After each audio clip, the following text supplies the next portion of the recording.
안녕하세요. 반갑습니다. 네, 지난 시험 후기 특강인데요. 그쵸. 이제 시험을 보신 분들은 제가 왜 이렇게 약간 헛웃음을 짓는지 아마 아실 것 같아요.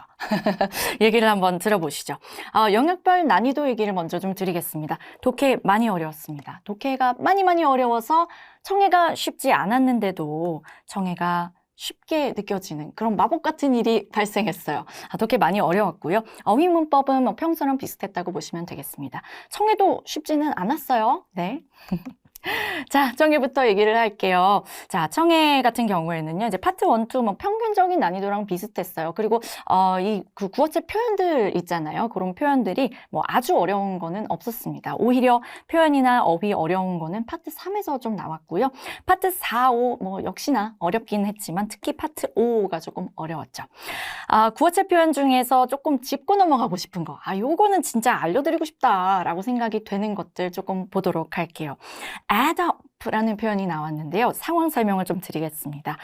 이제 한 명이 이렇게 얘기를 하죠. 요새 커피값이 너무 올라서 커피를 좀 줄여야겠어. 커피를 끊든지 해야겠어. 라고 얘기를 하니까 나머지 한 명이 그러게 말이야. 나도 그럴 예정이야. 나도 그렇게 생각해. A cup a day really adds up. 이라고 얘기를 했어요. add up는요.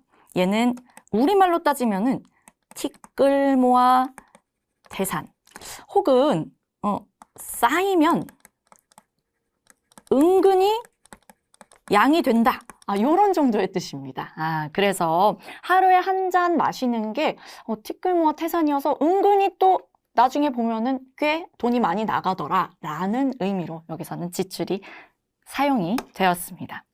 두 번째입니다. Take something with a grain of salt. 이런 표현이 나왔죠. 이것도 상황 설명을 좀 드리면은 남자인가요? 남자가 아마 패션쇼를 하는 상황이었던 것 같고요. 이제 뭔가 패션 디자인에서 자기 옷을 막 이렇게 패션쇼에 올리는 그런 상황이었어요. 네, 그런 거를 보고 여자가 여러 가지 막 피드백을 해주는 거죠. 이래서 좋았다, 저래서 좋았다. 하지만 나는 전문가가 아니니까 you should take my opinion with a grain of salt 라고 얘기를 해요. Take something with a grain of salt는요. 무엇을 감안해서 받아들이다, 그냥 대충 걸러서 듣다 정도의 뜻입니다. 세 번째입니다. Put something off 하면은 postpone 요 단어죠. postpone 혹은 delay 요 단어들의 유여 혹은 동의어라고 생각을 하시면 됩니다. 그래서 이제 요것도요. 어떤 상황에서 나왔냐면 남자가 여자친구가 자기한테 삐진 것 같은 거예요. 그래서 막 이제 고민을 하고 있는 상황인데 그 고민을 들어주는 여자가 야, 너 빨리 가서 사과해. I wouldn't put it off if I were you. 내가 너라면 나 그거 미루지 않겠어. 빨리 가서 여자친구한테 사과해. 라고 이야기를 하는 상황에서 나왔고요. 그 다음에 마지막 snowed under 라는 표현 나왔습니다. snow라는 단어를 들으면 눈이 떠오르잖아요. 눈이란 뜻이니까요. snowed under 하면은 이렇게 폭설이 내려서 이렇게 눈에 파묻히는 거를 좀 생각을 해보실 수가 있을 거예요. 요거는요 무슨 뜻이냐면은요. 일 등에 파묻히다라는 뜻이고요. with work를 쓰지 않아도 일 등이 너무 많아서 일 때문에 일의 업무량 때문에, 일의 양 때문에 일에 파묻히다라는 뜻이 됩니다. with work를 붙여주면은 업무량이 너무 많아서 좀 더 명확하게 업무량 때문에 이제 업무량에 파묻히다 이런 뜻이 되는 거고요. 그래서 이것도 좀 보고 싶었습니다. 이거 좀 특이한 표현이잖아요. 그쵸? 자, 이어서 이제 우리 또 인사이트를 좀 가져가셔야죠. 파트 1 and 2에서는요, 제가 그 수업에서도 얘기 드리는 건데요. 많이 쓰이는 오답 패턴이 대화에 이미 나왔던 단어가 선택지에서 반복이 되면은 그러면은 그 선택지는 오답이 될 확률이 상당히 높습니다. 라고 이제 얘기를 많이 드려요. 그게 오답 설계의 주된 원칙입니다. 오답 설계의 원칙이에요. 그러니까 하나의 툴인 거죠. 오답 설계의 툴이에요. 그런데요, 그거는 이제 오답 설계의 툴인 거고 그거를 활용해서 우리가 무조건 똑같은 단어가 들린다고 해서 무조건 지우면 안 돼요. 네, 오해하시는 경우가 있어서 말씀을 드립니다. 그래서 예컨대 이제 지난 시험에서 바로 직전 시험에서 이제 이렇게 얘기를 했죠. Can you come to work at the office this Saturday?에 대해서 Sorry, I have to work this weekend. 요거는 오답이잖아요. 근데 얘는 이 오답을 설계하면서 활용한 툴이 work, work, 반복한 거고요. 그래서 요거는 이제 그렇게 해서 지워질 수 있는 선택지였어요. 근데 얘 같은 경우, 얘도 이제 어제 시험에서 나왔던 거. Are you coming to Sarah's party next week?에 대해서 I'm not a fan of parties. 요거는 정답이에요. party, parties. 똑같이 반복됐는데 얘는 정답입니다. 그래서요. 오답일 확률이 높은 거고요. 그냥 바로 지우시면 안 돼요. 요거는 찍어야 될 때 활용하는 스킬이고요. 세모가 필요할 때 활용하는 스킬이에요. 아시겠죠? 자, 이어서 파트 3입니다. 그 빈출되는 어떤 대화의 흐름이 나와서 그거 좀 이야기를 드리려고 합니다. 이런 상황이었죠. 이제 댄인가요? 뭔가 D로 시작하는 친구의 이름이었던 것 같아요. 댄, 딘, 뭐 이런 친구였어요. 근데 이 친구가 이제 그쵸. 매매 차익을 상당히 많이 올린 겁니다. 어떤 지역에서 이제 집을 팔았어요. 이 친구의 집이 여기 있었어. 이 집을 팔고 더블 2배로 매매 차익을 올린 겁니다. 그래서 요거에 대해서 얘기를 하면서 여자가 그거 듣고 나도 이 지역에 집이 있어서 요 집 갖고 있다가 내가 팔았는데 나 가격이 오르기 전에 팔아서 차익을 거의 남기지 못했어. 너무 후회된다. 나 너무 집을 일찍 팔았네. 나 너무 후회된다. 라고 얘기를 하는 그런 대화의 흐름이었고요. 이런 대화의 흐름은요. 부동산에 대해서 이야기를 할 때도 활용이 되지만 주식 관련 대화에서도 활용이 됩니다. 그래서 부동산이나 주식 관련 대화에서 이런 대화 흐름 많이 나온다는 거 알고 계시면 대화가 좀 더 잘 들릴 거고요. 이어가서 이제 오답 선택지로 좀 이런 상황에서 많이 나오는 것들을 이야기를 드리면은요. 금전적으로 손해를 봤다는 것이 명확히 나오지 않았는데도 불구하고 선택지에서 손해를 봤다라고 이렇게 단정적으로 얘기를 한다거나 전혀 이득을 보지 못했다. 라고 좀 단정적으로 선택지에서 이야기를 한다거나 그러면은 그것들은 오답 처리를 잘 해주시면 되겠습니다. 그래서 이런 것만 사실 알아도 조금 부동산, 주식 이런 것은 우리가 왠지 거부감이 좀 느껴지잖아요. 근데 그런 거부감을 조금 극복할 수 있죠. 파트 4에서 또 얘기할 것도 있습니다. 여러 가지 대상에 대해서 숫자로 된 정보가 따다다다다닥 짧은 간격으로 주어지면요. 이 문제 유형은 육하원칙 유형일 가능성이 상당히 높습니다. 그래서 이제 이 문제, 파트 4, 어제 시험에서 나왔던 이 문제에서도요. 뭐 파충류, reptiles 얘기도 나오고요. amphibians, 양서류 얘기도 나오고요. mammals, 포유류 얘기도 나오고요. 하면서 얘네에 대한 정보가 굉장히 짧은 간격으로 뭐 20%, 35%, 48% 이런 식으로 주어졌어요. 그래서 요렇게 정보가 제시되면 요거 육하원칙 유형일 수도 있겠구나 라고 생각을 조금 해주셔야 되고요. 조금 놓치더라도요. 괜찮아요. 왜냐면 어차피 한 번 더 들려주니까. 그리고 또 한 번 더 들었는데 또 놓쳤네 하더라도 괜찮습니다. 왜냐면은요. 가장 큰 숫자, 가장 작은 숫자 가지고 문제를 내는 경우가 많거든요. 그래서 그런 식으로 조금 참고를 하시면 문제풀이에 도움이 될 겁니다. 파트 5입니다. 어려웠어요. 어려웠어요. 네. 파트 5가 원래 어려운 거 맞아요. 원래 어려운 거 맞고요. 그리고 제 생각에는요. 이게 약간 우리가 심신이 미약할 때 파트 5를 풀잖아요. 그렇죠. 그죠? 이제 약간 집중력도 떨어지고 앞에서 좀 찍었던 거 그것 때문에 조금 약간 신경이 쓰이기도 하고 오늘 시험 어려운가? 기분이 안 좋네 라는 생각이 들 때 파트 5를 풀게 됩니다. 그리고 이따 독해 풀기 싫다 라는 생각도 들고요. 네, 심신이 미약한 상태입니다. 그래서 파트 5가 더 어려운 것도 있는데 어제 파트 5는 39번, 40번이 객관적으로 좀 어렵기는 했습니다. 자, 일단 37번, 38번에서 가져갈 만한 정보 다음으로 이야기할 내용은 이라고 물어보잖아요. 그러면은요, 요렇게 물어보면은 요거 은근히 공략하셔야 돼요. 낮은 점수대, 그러니까 생각보다 그렇게 어렵지 않거든요. 그래서 300점대 중반 이하의 점수를 목표로 하시는 분들도 조금 공략을 해보시는 것이 좋아요. 의외로 쉬울 수도 있어요. 후반부에만 집중하시면 되기 때문에 의외로 쉬울 수도 있으니까 공략 한번 해보시고요. 그리고요, 39번, 40번. 얘 굉장히 어려웠죠. 얘가요, 첫 번째 문장이 이렇게 생겼습니다. Welcome to today's investment seminar 하고 갑자기 엄청난 정보를 쏟아내기 시작합니다. 근데 단어도 좀 쉽지 않았고요. 여러 가지 정보들이 좀 구조화를 시킬 수는 있었습니다만 firstly, next 뭐 이런 식으로 시그널이 주어지지 않았기 때문에 굉장히 그걸 구조화시키는 것이 쉽지 않았어요. 그래서 제 생각에는 요거 이제 두 문제 다 맞히신 분들 별로 없을 것 같아요. Welcome to today's investment seminar 하고 여러 가지 정보를 주었는데 9번이 무엇이라고 물었냐면 중심 내용을 물었습니다. 메인 아이디어가 뭐야? 라고 물었어요. 근데요, 요 내용 조금 덜 들었더라도 이거 가지고 풀 수가 있었어요. 이 담화는요, 투자 세미나였습니다. 그래서 투자를 하는 사람들을 위해서 이 인플레이션이 있을 때 이게 물가가 좀 오르는 상황에서 어떤 섹터에 투자를 하면 적절한지에 대한 정보를 제시를 하는 그러한 담화였어요. 그래서 여기 막 뭐 되게 복잡하게 나왔거든요. 뭐 어쩌고 이거는 좋고 이거는 안 좋고 얘는 좀 불안정하고 이게 좋고 정말 복잡하게 나왔는데 39번은 요 문장으로 사실 풀렸어요. 왜냐면 나머지 오답 선택지들이 매력도가 좀 떨어졌거든요. 그래서 결론은 가장 첫 번째 문장은 생각보다 중요하다. 그래서 요거 그쵸? 뭐 별거 아닌 것 같잖아요. 웰컴 하니까 뭐 환영하나 보다 하고 생각하면서 이제 듣게 되는데 그러면 안 되고 뭐라고 얘기하는지 좀 정확하게 들어야 해요.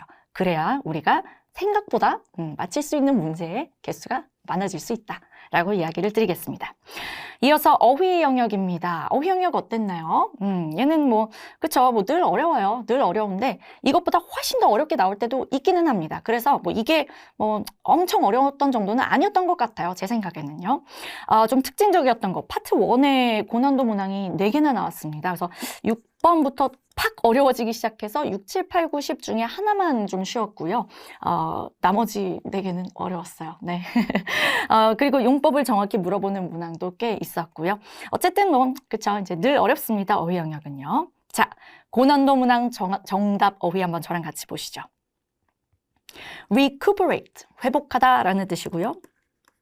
atone이란 단어 나왔어요. 그 옛날 영화인데요. 어톤먼트라는 영화가 있어요. 그거는 이제 그쵸? 모르시는 분들도 계실 겁니다. 근데 만약에 이 영화 안다 하면은 영화의 내용과 atone이라는 단어를 연결지어서 기억을 하실 수 있을 거예요. atone은 용서하다라는 뜻입니다.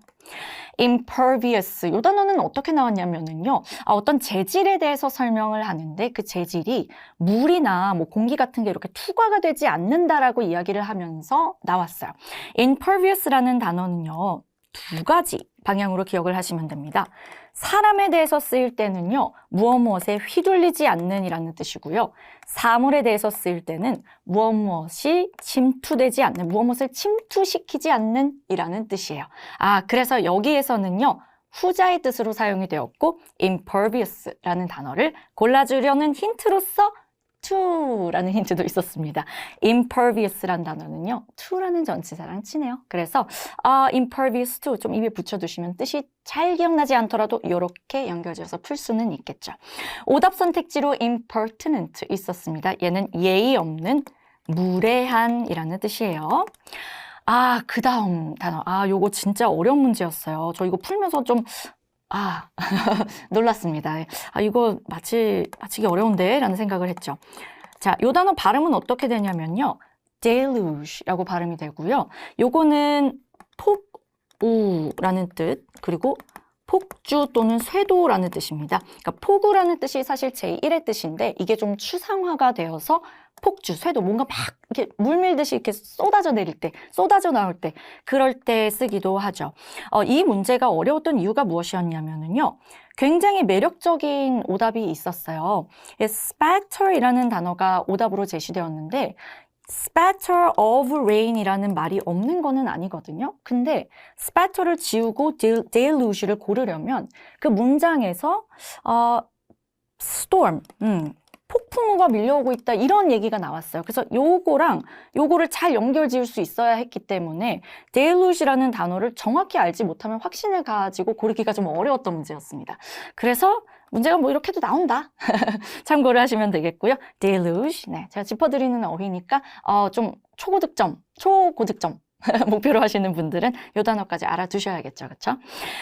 그 다음 단어 implore 하면은 간청하다예요. 그래서 요거 바로 뒤에 목적어 나옵니다. 얘 타동사예요. implored the government 이런 식으로 나왔던 걸로 기억하고요. 마지막으로 capitulate 보도록 하겠습니다. capitulate는 굴복하다, 항복하다라는 뜻이었고요. 항복하다라는 뜻이고요. 요 단어가 나왔던 그 문장, 주어진 문장은요. 그 문장이 뭔가 이렇게 kneel, 무릎을 꿇고 항복했다라는 뜻의 문장이었어요. 그래서 요거랑 연결 지어갖고 capitulate 이렇게 바로 골라줄 수도 있었습니다. 어쨌든 요 단어도 탭스 단어다. 자, 문법으로 넘어갑니다. 문법은 그쵸. 이제 까다로운 문항이 없는 건 아니었거든요. 근데요, 요거를 이제 상쇄를 해주었습니다. 왜냐하면 어순 유형이요, 하나밖에 없었어요. 순수한 어순 유형이. 총 2개였는데 하나는 도치로 나왔고요. 그래서 그거는 아주 쉬웠고, 순수한 어순 유형이 하나였는데 요것조차도 굉장히 단순했습니다. 그래서 많이 어렵지 않았어요. 파트 3도 좀 평이한 편이었고요. 고난도 문항 하나만 보도록 하겠습니다. 그래서 요거는요, 사실 틀려도 된다. 틀려도 됨이라고 적어줄게요. 틀려도 됨. 왜 틀려도 되냐면요. 이 정도 난이도의 문제는 웬만한 사람들은 뭐 찍어서 맞히거나 아니면은 이제 그냥 틀릴 거예요. 그렇기 때문에 이것까지 내가 맞춰야 되나라고 스트레스 받으실 필요 없어요. 대세에 지장을 주지 않습니다. 결국 점수는 청해독해가 결정을 합니다. 자, 이 문제요. 한번 멈추고 잠깐 풀어보세요. 제가요, 이 대화문은 거의 그대로 복원을 한 것이라고 저는 기억을 하고요. 그리고 선택지도요, 최대한, 그대로 하려고 했는데, 조금 변한 부분은 있습니다. 자, 문제 풀어보셨으면은 한번 같이 이야기를 나눠보도록 하겠습니다. 지금 무슨 얘기를 하려고 하는 것 같나요? 일단 이거 선택지만 보면은 시제 문제 같잖아요. 시제 문제 같아요. 근데 저는 어떻게 생각했냐면, 저는 이제 강사니까 맨날 이거를 많이 하니까 이게 있네? 가정법 문제인가? 라는 생각이 먼저 들었어요. would have pp. 가정법스럽잖아요. 그래서 이거 보고 가정법 문제인가 생각을 하다가 가정법 문제네. 어렵다 라고 생각을 했거든요. 자, 왜 가정법 문제인지 설명을 좀 해드리겠습니다. 지금 어떤 상황인가요? A가 이야기를 하기를 I'm glad로 시작을 하잖아요. 나 진짜 기뻐. 네가 그만두지 않은 거 진짜 기뻐. 너 상사랑 싸우고 나서 그만두지 않아서 너무 기뻐라고 이야기를 합니다. 근데 B가요. 나도 기뻐. I knew. 그럴 줄 알았어 라는 뜻이죠. 나는 그럴 줄 알았어. 어떻게 할 줄 알았냐면요. 내가 만약에 내 상사랑 싸우고 나서 그만뒀더라면 내가 머지않아 후회했을 것이라는 거를 나는 알고 있었거든. 그래서 그만두지 않았던 거고 그래서 나는 기뻐라는 얘기를 하고 싶었던 거예요. 그래서 이 대화의 맥락이 조금 이해가 되면은 가정법 문제라는 게 좀 더 잘 이해가 될 겁니다. 그러면 왜 if절이 없나요? 라는 의문이 드실 수도 있는데요. if절은요, 맥락이 명확하고 특별히 if절을 쓰지 않아도 서로 이해가 될 만한 상황이면은 if절 붙이지 않아도 돼요. if절 생략 많이 합니다. 그냥 일상적인 영어에서는 if절 생략 굉장히 많이 해요. 그래서 원래는 이렇게 갔던 문장인 거예요. 가정법 과거 완료. 문장이었던 겁니다. 구문이었던 거예요. 근데 if가 이렇게 if절이 이렇게 생략이 된 거고, 그리고 주절만 남아서 우리에게 이거 넣어라 라고 물어보는 좀 어려웠던 문제인 거죠. 그렇죠? 그래서 그렇게 참고를 하시면 되겠습니다. 요거는 참고. 그래서 문법 막 50점 이상, 55점 이상 이렇게 받으셔야 되는 분들은 좀 열심히 보시면 좋겠고요. 그거는 아니다 라는 분들은 그냥 저런 게 있군 하고 넘어가시면 돼요. 자, 이어갑니다. 문법 파트 3 빠르게 좀 짚어볼게요. 26번에서는요, lately 가지고 시제 문제를 냈습니다. lately는요, 최근에니까 요거는 현재 완료 시제랑 치네요. 그래서 had found가 아니라 have found로 고쳐라 라는 문제였고요. 27번 같은 경우는 의문문의 어순이 나왔죠. There are 하고 이렇게 끝나면 안 되잖아요. 물음표로 끝나면 안 되죠. 이거 바꿔치기 해줘야 되고요. 28번입니다. increasing elaborate. 요거 같은 경우는 형용사죠. 형용사를 꾸며주는 것은 부사여야 합니다. 따라서 increasingly로 바꿔주라는 것이 출제자의 의도였고요. 29번은요, 분사 문제였습니다. 자, 여기서 조금 첨언 하나 들어갑니다.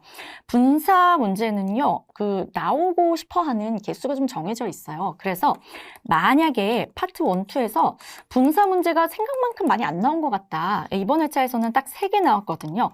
생각만큼 많이 안 나온 것 같은데 그러면 파트 3에서 분사 문제가 나왔을 확률이 상당히 높습니다. 그래서 그거를 조금 염두에 두고 계시면은 좋죠. 도움이 되죠.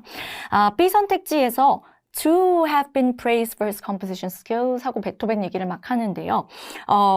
사실 이제 요렇게 얘기를 하면은 말이 굉장히 어색해요. 이거 해석을 어떻게 해야 하나요?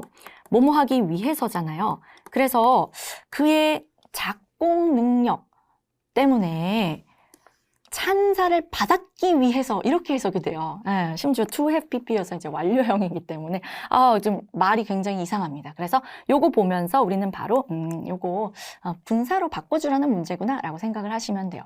문장의 앞머리에 이렇게 투부정사가 있잖아요. 투부정사로 시작하고 요게 이렇게 목적의 의미로 쓰고 싶어하는 그런 투부정사가 있는 것 같다. 그리고 콤마 나오고 뒤에 완전한 문장이 나온다 그러면 요거 뭐뭐 하기 위해서라고 한번 해석을 해보시고 말이 많이 이상하면은 이거 분사가 들어갈 자리인 거예요. 그래서 요거 답으로 골라주시면 됩니다. 이어서 30번입니다. 요거 같은 경우에는 그쵸 이제 동사가 두 개인 그런 경우였어요. 그래서 이렇게 동사 있고 그리고 뒤에 보니까 또 동사가 있는데 이거 어떻게 되는 거지? 라고 생각하면서 요거 이상하네 이렇게 골라주시면 되는 문제였고요. 요거는 지워야겠죠. 그쵸? 지우거나 아니면은 who 같은 거 껴넣거나 뭐 that 넣어줘도 되고요. 자, 독해입니다. 독해는요, 어려웠어요. 제가 왜 어려웠는지를 논리적으로 이야기를 드리겠습니다. 어휘 어려웠어요. 그래서 여러분, 요 단어 아시나요? 뭐, 요 단어 아시나요? 예. 요런 단어들은요, 필수 단어는 아니었어요. 그러니까 핵심은 아니었는데, 이런 단어가 사실 한두 개만 섞여 있어도 글이 굉장히 뻑뻑해집니다. 눈이 좀 침침해지거든요. 그래서 굉장히 글이 읽기 힘들어지는데, 이런 단어들이 뭐 한두 개가 아니라 좀 여러 개 있었어요. 그래서 절대적으로 이제 읽는 것이 조금 뻑뻑하게 느껴지는 그런 회차 맞았고요. 구문도 쉽지 않았습니다. 지문의 논리 전개도 마찬가지고요. 정오 판단의 근거가 아주 명확하게 주어지지는 않았고, 선택지 함정도 굉장히 적극적으로 제시된 문항들이 꽤 있었죠. 문제 배치도 우리에게 유리하지는 않았다고 생각을 합니다. 그래서 절대적으로 어려웠던 게 맞다. 그거는 이제 제가 확실하게 말씀을 드릴 수 있을 것 같아요. 자, 연결어 유형부터 먼저 말씀을 좀 드리겠습니다. 기존의 방법은 문제가 많아요. Consequently, 앞으로 새로운 방법이 나올 것 같아요 라고 이야기를 하는 경우가 이제 9번이었고요. 10번이 조금 더 어려웠을 수가 있습니다. 원래 이제 두 문제 중에 하나는 조금 더 까다롭게 나오는 경향이 있죠. 자, 조직의 리더는 아무에게나 막 중요한 정보 발설해서는 안 돼. At the same time, 핵심 관계자들, 찐으로 알고 있어야 하는 사람들한테는 알려줘야지 라고 이야기를 하는 그런 내용이었습니다.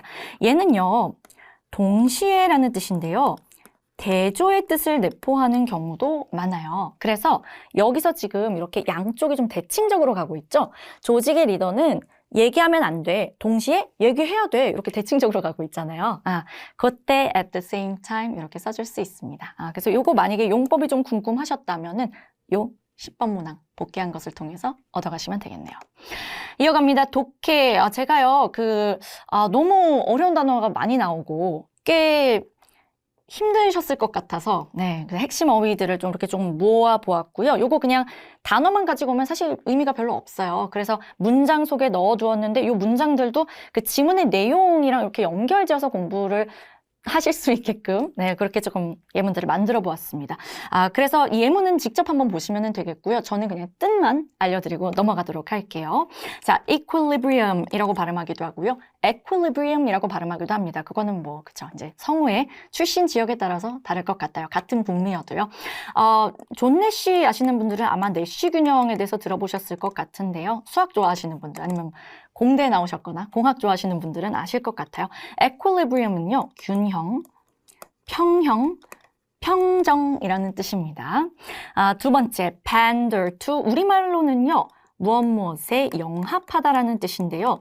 쉬운 말로 좀 바꿔서 얘기를 할게요. 얘는 좀 마이너스적인 의미이고요. 그리고 남을 기쁘게 하기 위해서 다른 사람들이 보기에 별로 좋지 않은 행동을 하는 거예요. 그래서 그렇게 기억하시면 되겠습니다.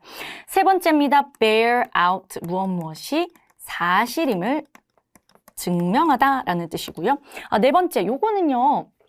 아주 핵심적인 문장에 나오지는 않았던 표현인데 그래도 요거 청해 영역에 많이 나오거든요. 그래서 꼭 알아두셔야 되는 표현입니다. learn the ropes 하면은 요령을 익히다예요. 요령을 익히다. 그래서 처음 일을 시작하거나 뭐 회사에 신입이 들어왔거나 할 때 요령을 좀 알려주죠.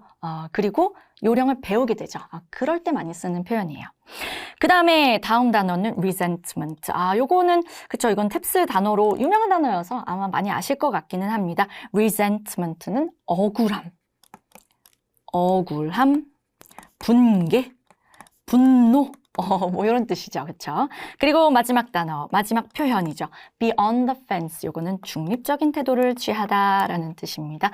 중립적인 태도를 취하다 혹은 뭐 요게 조금 뜻이 확장이 되어서 아직 의사결정, 마음의 결정을 내리지 못하다라는 뜻까지도 갈 수 있어요. 요것도 청해에 많이 나오는 표현입니다. 자, 주목할 만한 사항, 그쵸? 이제 또 인사이트를 얻어가실 수 있게 도와드리겠습니다. 지문이 쉽더라도 선택지에 함정이 많을 수가 있습니다. 특히 13번에서 16번까지죠. 요 사이에서 특히 그렇고요.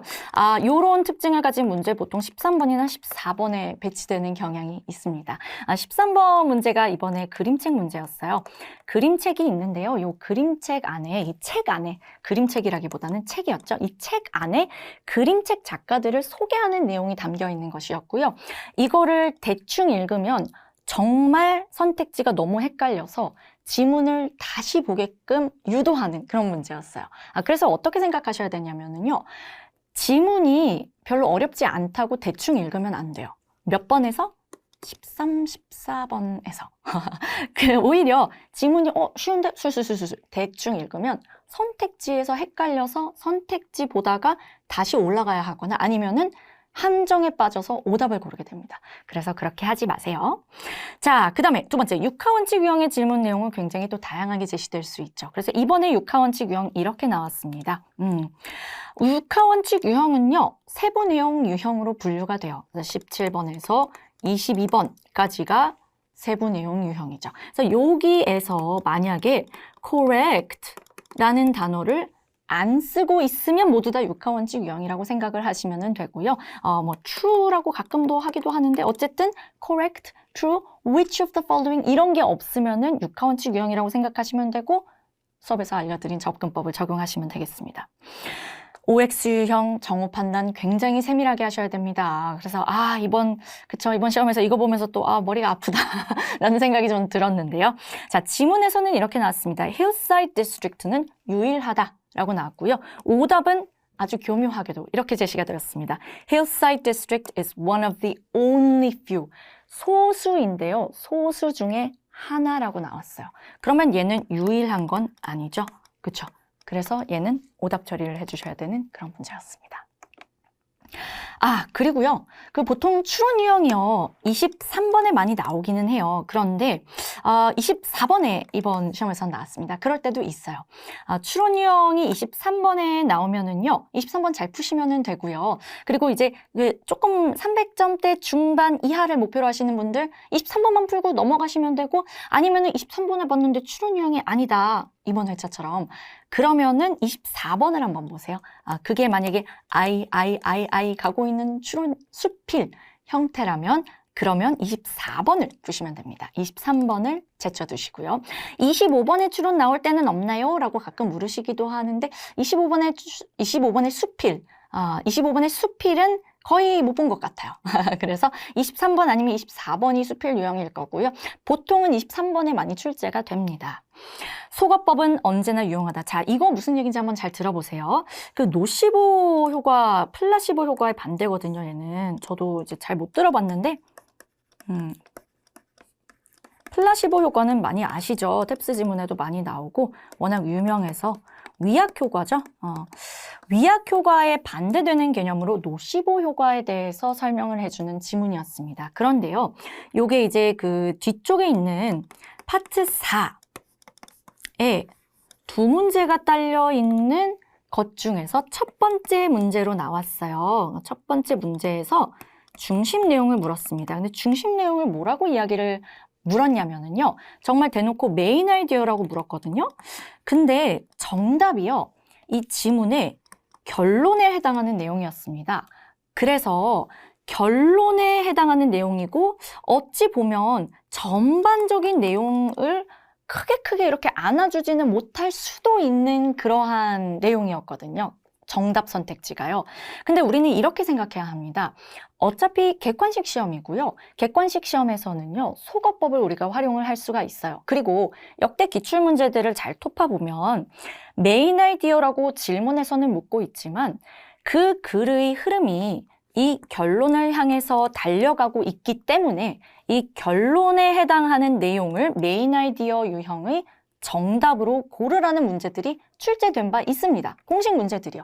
그래서 이렇게 문제를 내요. 그래서 문제를 푸는데 메인 아이디어인데 이거 왜 메인 아이디어가 안 보이지 하면은 속어에서 푸시면 됩니다. 그리고 만약에 결론이 있네. 결론의 내용이 선택지에 있네. 그럼 그게 답일 거예요. 그럴 확률이 상당히 높습니다. 아시겠죠? 자, 그래서 이제 이렇게 후기 특강을 좀 마무리를 지어보겠습니다. 시험이 좀 어려웠으면은 많은 분들이 시험 직후에 슬럼프에 빠지시곤 합니다. 근데 여러분 어때요? 3월 29일에도 시험이 있고요. 또 4월 시험을 마지막 시험으로 생각하고 계신 분들이 상당히 많이 계실 겁니다. 그러니까요, 우리는요, 너무 걱정하거나 이렇게 슬럼프에 빠져서 축 처져 있거나 그럴 시간이 없어요. 그냥 잊어버리시고, 그리고 어차피 시험 어려웠으면 대부분 다들 어려워하시거든요. 다 비슷해요. 너무 걱정하시기보다는 달려야 한다. 다시 한번 운동화 끈을, 신발 끈을 매서 다시 달려주시면 좋겠습니다. 힘내시고요. 파이팅입니다.